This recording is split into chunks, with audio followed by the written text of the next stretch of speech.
বুধবাৰে একাউণ্টত সোমাব লাখ লাখ মানুহৰ টকা। কোনে কোনে লাভ কৰিব সবিশেষ জানিবলৈ ভিডিঅ'টো এতিয়া এটা শ্বেয়াৰ কৰি দিয়ক। নমস্কাৰ, এই মুহূৰ্তত অসমবাসী ৰাইজক দিবলৈ লৈছোঁ বিগ ব্ৰেকিং নিউজ। বুধবাৰে একাউণ্টযোগে লাভ কৰিব টকা। বুধবাৰ আহিবলৈ হাতত মাত্ৰ দুদিনমান বাকী আছে।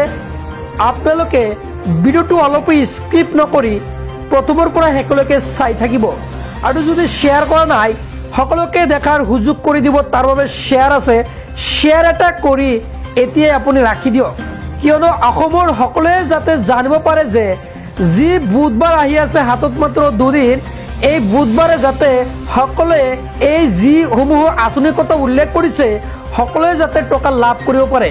কিয়নো আৰ্তজনৰ কাষত অসম চৰকাৰ প্ৰগতিৰ দিশত ৰাজ্য আমাৰ, এই শ্লোগান দিছে অসমৰ মুখ্যমন্ত্ৰী হিমন্ত বিশ্ব শৰ্মা ছাৰে।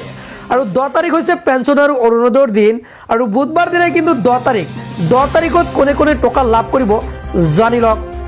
নাম্বাৰ 1 অৰুণোদয় আঁচনি, নাম্বাৰ 2 অৰুণোদয় 2.0 আঁচনি, নাম্বাৰ 3 ইন্দিৰামিৰি সাৰ্বজনীন বিধৱা পেঞ্চন আঁচনি, নাম্বাৰ 4 দীনদয়াল দিব্যাংগজন সাহায্য আঁচনি, নাম্বাৰ 5 শ্বহীদ কুশল কোঁৱৰ বৃদ্ধ পেঞ্চন আঁচনি, নাম্বাৰ 6 বৃদ্ধ আৰু বিধৱা পেঞ্চন আঁচনি, নাম্বাৰ 7 ৰাষ্ট্ৰীয় দিব্যাংগ আঁচনি।